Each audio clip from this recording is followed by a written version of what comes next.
কলকাতা হলো বাংলার ষষ্ঠ রাজধানী। তাহলে আগের 5টা রাজধানী কি কি? শঙ্খদা আজ শোনাবে সেই গল্প। আপনি শুনছেন ক্লক টাওয়ার। পৃথিবীর বিভিন্ন দেশের বিভিন্ন সময়ের বিভিন্ন মানুষের গল্প নিয়ে আসি আমরা প্রত্যেক সপ্তাহে। মানে গল্প হলেও সত্যি। বেশ কিছুদিন খেলার মাঠে শঙ্খদার দেখা না পেয়ে ভাবলাম শঙ্খদার বুঝি শরীর খারাপ করেছে। তাই ভাবলাম একবার বরং শঙ্খদার বাড়ি গিয়ে ব্যাপারটা সরেজমিনে খতিয়ে দেখে আসি। বল্টুকে সে কথা বলতেই সে রাজি হয়ে গেল। অবশ্য তার মতো পেটুক যে রাজি হবে এ কথা তো জানাই ছিল, কারণ আমরা গেলে জেঠিমা মানে শঙ্খদার মার হাত যশে কোনোদিন লুচি, কোনোদিন মোমো কিংবা কোনোদিন চাউমিন আমাদের কপালে ঠিক জুটে যায়। তাই শঙ্খদার বাড়িতে যাওয়ার ব্যাপারে আপত্তি করা মানে আদতে নিজেদেরই লোকসান। সন্ধ্যেতে খেলা শেষ হতেই আমি আর বল্টু শঙ্খদার বাড়ি গিয়ে হাজির হলাম। কলিং বেল বাজাতেই শঙ্খদার বাবা এসে দরজা খুলে দিল। আমি জিজ্ঞাসা করলাম, শঙ্খদা কোথায় জেঠু? ওই তো ঘরেই আছে, কদিন ধরে যে কি করছে কে জানে, বাইরে কোথাও বেরো তো হচ্ছে না। যা যা তোরা যা, আর আজ তোদের জেঠিমা কিন্তু কচুরি করেছে, না খেয়ে কিন্তু যাস না। আমরা আনন্দের সঙ্গে মাথা নেড়ে শঙ্খদার ঘরের দিকে এগিয়ে গেলাম। দরজা খুলে দেখি ঘরের মধ্যে যেন একটা দক্ষযজ্ঞ অবস্থা। আমার দিকে তাকিয়ে শঙ্খদা বলল, কিরে তোরা এখন? বল্টু বলে ওঠে, তুমি কদিন মাঠে যাচ্ছ না, তাই ভাবলাম দেখা করে যাই। বুঝলাম। আসলে কদিন ধরে একটা জিনিস মাথায় ঢুকেছে বুঝলি, সেটার খোঁজেই একটু বইপত্র পড়ছিলাম আর কি। আমি বলে উঠি, কি খুঁজছিলে? বাবরের বাবার নাম? ও তো সবাই জানে, ওমর শেখ মির্জা। শঙ্খদা তুমি বলো। বল্টু ফুট কাটে। শঙ্খদা হাতের বইটা নামিয়ে রেখে চেয়ারে আরাম করে বসে। তারপর জিজ্ঞেস করে, আচ্ছা বলতো তোরা পশ্চিমবঙ্গের রাজধানীর নাম কি? এই নিয়ে তো পড়াশোনার কি আছে? কলকাতা। আমি অবাক হয়ে তাকিয়ে থাকি। আর বাংলাদেশের? ঢাকা। এবারে বল্টু উত্তর দেয়।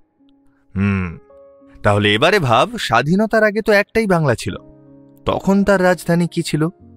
এবারে বল্টু আর আমি দুজনেই দুজনের মুখের দিকে তাকিয়ে হাঁ করে রইলাম। একটা প্রশ্ন বটে, কিন্তু এর উত্তর তো জানা নেই। বল্টু বলল, না জানি না, তুমি বলো। শঙ্খদা বলল, ঠিক এটাই খোঁজার চেষ্টা করছিলাম, শোন তাহলে মন দিয়ে। গল্পের একটা পূর্বাভাস পেয়েই আমি আর বল্টু খাটের উপরে উঠে বাবু হয়ে বসে পড়লাম। শঙ্খদা শুরু করল তার গল্প। বাংলার প্রথম রাজধানী হিসেবে যে নগরের উল্লেখ নথিবদ্ধ ইতিহাসে পাওয়া যায় তা হল গৌড়। আর গৌড় বলতে কার কথা মনে পড়ে? বল্টু চিৎকার করে ওঠে, রাজা রাজা শশাঙ্ক, বাংলার প্রথম সার্বভৌম শাসক। কারেক্ট। তো শশাঙ্ক মালদা জেলার এই নগরটিকে বাংলার প্রথম রাজধানী হিসেবে প্রতিষ্ঠা করলেও এই শহরের অস্তিত্ব আরও পুরনো। কিন্তু মনে করা যায় প্রায় খ্রিস্টপূর্ব 800 বা 700 অব্দের আগেও গৌড়ের অস্তিত্ব ছিল। তবে যদি শুধু শশাঙ্কের রাজ্যকাল মানে 600 খ্রিস্টাব্দের কাছাকাছি সময়ও আমরা ধরে নিই, তখন গৌড়ের আনুমানিক আয়তন ছিল 30 বর্গ কিমি। তখন এই নগরের পাশ দিয়েই গঙ্গা বয়ে যেত। এখন যদিও অনেকটাই সরে গিয়েছে। কথা বলতে বলতে শঙ্খদা এক গাদা বইয়ের মধ্যে থেকে উল্টে পাল্টে একটা বই তুলে নিয়ে বলল, আবুল ফজল কি বলছে শোন। জেন্তাবাদ অতি প্রাচীন নগর। ইহা একসময় বঙ্গের রাজধানী ছিল। পূর্বে লক্ষণাবতী নামে বা কখনো গৌড় নামে পরিচিত ছিল এই নগর। মৃত সম্রাট হুমায়ুন পরবর্তীকালে ইহার নাম বর্তমান নাম জেন্তাবাদ প্রদান করেন। প্রাচীন গৌড়নগর যে সকল প্রদেশের রাজধানী ছিল সেই সকল প্রদেশেই গৌড়ীয় ভাষায় কথা বলা হতো। তাকে সাধারণত বাঙ্গালা ভাষা বলে। মোহাম্মদ বখতিয়ার খিলজি ওই 1203 বা 4 খ্রিস্টাব্দে যখন বাংলা জয় করেন, তখন তিনি প্রাচীন গৌড়নগরকেই নিজের রাজধানী করেছিলেন।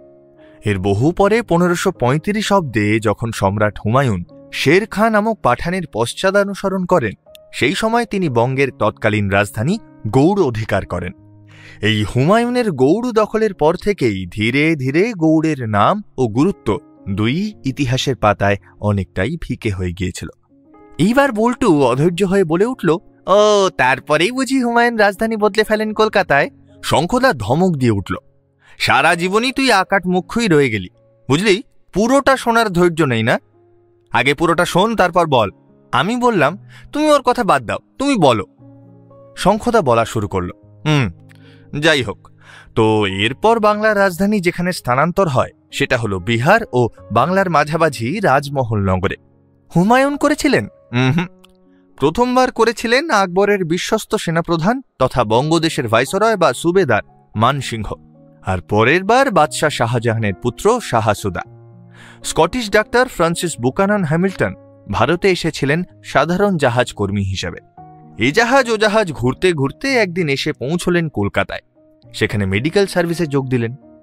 1799 সালে টিপু সুলতান তথা মাইসোরের পতনের পরে হ্যামিল্টন সাহেবের উপর ভার পড়ল দক্ষিণ ভারত ঘুরে দেশের ভৌগোলিক ও জীববৈচিত্র্য নথিবদ্ধ করার। পরে উনি ভারতের বিভিন্ন অংশে ঘুরেও এই একই কাজ করেছিলেন। জানিস বল্টু, হ্যামিল্টন সাহেবের মতো লোকগুলো এদেশে না এলে আমাদের দেশের ভৌগোলিক ও জীববিদ্যার বৈচিত্র্যের ইতিহাস অনেক আগেই হারিয়ে যেত। এরপর 1804 সালে লর্ড ওয়েলেসলি কলকাতা চিড়িয়াখানার উদ্বোধন করেন। এই চিড়িয়াখানা খোলার পুরো কৃতিত্ব যদি কাউকে দিতে হয় তো তিনি হলেন এই হ্যামিল্টন সাহেব। তাঁর তত্ত্বাবধানেই গড়ে উঠেছিল আলিপুর চিড়িয়াখানা। এবারে আমি জিজ্ঞাসা করলাম, কিন্তু এর সঙ্গে বাংলার রাজধানীর কি সম্পর্ক? সম্পর্ক হল গৌড় থেকে কলকাতা অবধি রাজধানীর যাত্রাপথ সরল রৈখিক ছিল না, আর সেটাই হ্যামিল্টন সাহেবের লেখাতেই পাওয়া যায়। তিনি লিখছেন, 1639 সালে রাজমহল নগরে বাংলার রাজধানী আবার স্থানান্তরিত হল। অনেকেই মনে করেন গৌড়ের ধ্বংসের কারণ কোনো প্রাকৃতিক বিপর্যয়, অথচ এই সাহেব কিন্তু বলছেন কোনো প্রকার বিপুল বা অসামান্য বিপদের জন্য নয়, বরং রাজধানী স্থানান্তরীকরণই গৌড়ের পতনের কারণ। বল্টু জিজ্ঞাসা করে, আচ্ছা, তাহলে সমৃদ্ধ নগরী গৌড় থেকে রাজধানী রাজমহলে সরিয়ে নিয়ে যাওয়া হলো কেন? এটা ভালো প্রশ্ন। এই প্রশ্নের উত্তর টুইনিং নামের এক সাহেবের লেখা থেকে কিছুটা পাওয়া যেতে পারে। তিনি বলছেন, তখন বঙ্গপ্রদেশ বলতে বাংলাদেশ, পশ্চিমবঙ্গ এবং বিহারের অনেকটা অংশকেই ধরা হতো। ফলে সেই হিসেবে গৌড় ছিল অনেকটা পূর্বে, আর সেই তুলনায় রাজমহল দিল্লি থেকে কাছে এবং ওই অঞ্চলের মাঝামাঝি। আর দুই হল, এই অংশ থেকে গঙ্গা নদী এবং তেলিয়াগড়ির গিরিখাত দুদিকেই নজর রাখার সুবিধা হতো। ফলে আক্রমণ বা বিদ্রোহের পূর্বাভাস পাওয়ার পরে অনেক দূর অবধি নজর রাখা সহজ হতো। আর এই তেলিয়াগড়ির গিরিখাদেই হুমায়ুন শের খাঁ বা শেরশাহকে পরাস্ত করে ভারতের পূর্ব প্রদেশে মোঘল সাম্রাজ্যের ভিত্তি স্থাপন করেছিলেন। এখান দিয়েই বখতিয়ার খিলজি বাংলায় ঢুকে লক্ষণ সেনকে ভাগিয়ে দিয়েছিলেন। মানসিংহই প্রথমবার 1592 সালে গৌড় থেকে রাজধানী সরিয়ে রাজমহল এনেছিলেন। তারপরে একবার জাহাঙ্গীরনগর হয়ে আবার শাহাসুজার হাত ধরে এই অঞ্চলে রাজধানী ফেরত এসেছিল। তবে এই অঞ্চলের নাম কিন্তু একসময় আকবরনগর রাখা হয়েছিল। তার সঙ্গে যদিও জড়িয়ে আছে আবার অন্য গল্প। আমি বলে উঠলাম, আরে গল্পই যখন হচ্ছে বলে ফেলো না। শঙ্খদা আবার শুরু করল। একজন রাজপুত সেনানায়ক উড়িষ্যা জয় করে রাজমহলে এসে প্রাসাদ নির্মাণ শুরু করেন, একই সঙ্গে একটি মন্দির নির্মাণ শুরু করেন। বিহারের তৎকালীন সুবেদার বা শাসক ছিলেন ফতে জং খাঁ। তিনি অনেকদিন ধরেই বিদ্রোহের সুযোগ খুঁজছিলেন, তাই খাঁ মশাই মোগল দরবারে একেবারে মানসিংহের নামে মামলা করে বসলেন।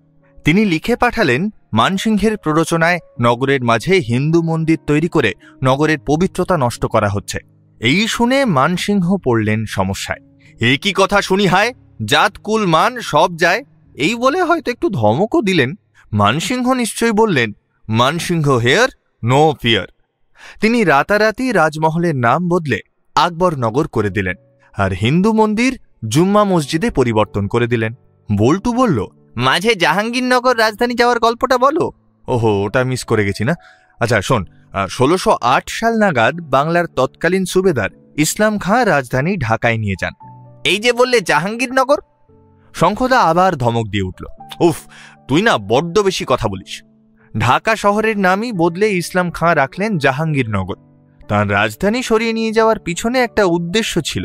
তিনি চাইছিলেন দিল্লির বাদশাহদের থেকে দূরত্ব বাড়িয়ে অপেক্ষাকৃত স্বাধীনভাবে বাংলা প্রদেশ শাসন করবেন। সেটা বাদশাহ বুঝতে পেরেই তাকে দিল্লি ফেরত এনে উজিরের পদ দিয়ে যুদ্ধ বিধ্বস্ত দক্ষিণে যুদ্ধ করতে পাঠিয়ে দেন, আর শাহাসুদাকে বাংলা প্রদেশের অধিকার দেন। এরপর আসে মুর্শিদাবাদের নবাবরা। মুর্শিদ কুলি খাঁর নাম নিশ্চয়ই শুনেছিস। তো এই মুর্শিদ কুলি খাঁর জন্ম মুক্তাবাদে। ঔরঙ্গজেব তাকে বাংলার দেওয়ানি দিয়ে শাসনের অধিকার দিয়েছিলেন। তার আগে এই অঞ্চলের ভার ছিল বাদশার এক নাতি আজিম উদ শানের উপর। তো তিনি ক্ষমতা হারিয়ে রাগে মুর্শিদ কুলি খাঁকে হত্যা করার চেষ্টা করেন কয়েকবার। মুর্শিদ কুলি খাঁ নিরাপত্তার অভাব বোধ করতে থাকায় বাংলার রাজধানী ঢাকা থেকে তুলে নিয়ে এলেন জন্মভূমি মুক্তাবাদে।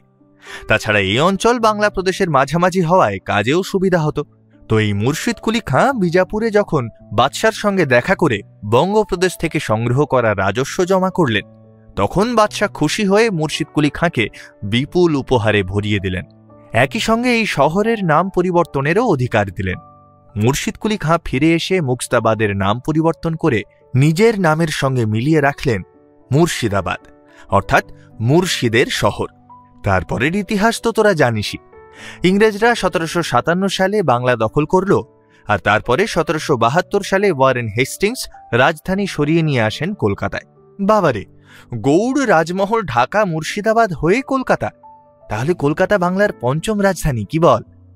আমার প্রশ্ন শেষ হওয়ার আগেই জেঠিমা ঘরে ঢুকলেন। হাতে একটা বড় থালায় বেশ কিছু কচুরি আর সঙ্গে পাঁঠার ঘুগনি। আমার নিজেরও জিভে জল এসে গেল। বল্টু তো নির্লজ্জের মতো একটা কচুরি ধাঁ করে তুলে নিল। জেঠিমা মুচকি হাসলেন। শঙ্খদা আমার দিকে খেতে ইশারা করে নিজেও একটা মুখে চালান দিল। অ্যাকচুয়ালি ষষ্ঠ। নদিয়া অঞ্চলটি অনেক পূর্ব থেকেই বাংলা প্রদেশের মধ্যে অন্যতম প্রসিদ্ধ ছিল। সেটি একসময় বাংলা প্রদেশের সদর শহর হিসেবে ব্যবহৃত হতো। যদিও রাজধানী বলা যায় কিনা আমি জানি না, তবে বাংলা প্রদেশের সমস্ত প্রশাসনিক কাজ নদিয়া অঞ্চল থেকেই পরিচালনা হতো। টিট উইলিং তার বইতে লিখেছেন, সম্রাট আকবর খ্রিস্টীয় ১৬শ শতাব্দীতে রাজত্ব করেছিলেন। তার ৪,০০০ বছর আগে থেকেই অতি প্রাচীন ও সুপ্রসিদ্ধ নগর নদিয়া বাংলার রাজধানী ছিল। তাই এই নদিয়া অঞ্চলকে বাংলা প্রদেশের সবথেকে প্রাচীন রাজধানী হিসেবে ধরাই যায়। আমি জিজ্ঞাসা করলাম, আর কলকাতা শহরের পত্তন কিভাবে হয়েছিল? তুমি তো বলেছিলে ইংরেজরা যখন এসেছিল কলকাতা একটা গণ্ডগ্রাম ছিল। শঙ্খদা ঘুগনির বাটিটা কোলে তুলে নিয়ে আয়েশ করে কচুরি মুখে পুরে দিয়ে খেতে থাকে। বল্টুর দিকে তাকিয়ে দেখলাম সেও প্রায় 2 হাত দিয়ে খাওয়া শুরু করেছে। অর্থাৎ বুঝলাম যে এখন আর কোনো প্রশ্নেরই উত্তর পাওয়া যাবে না। অগত্যা আবার অন্য কোনো দিন আসতে হবে। আমাদের আজকের পর্বটি আপনাদের কেমন লাগলো সেটা অবশ্যই আমাদের কমেন্ট বক্সে জানান।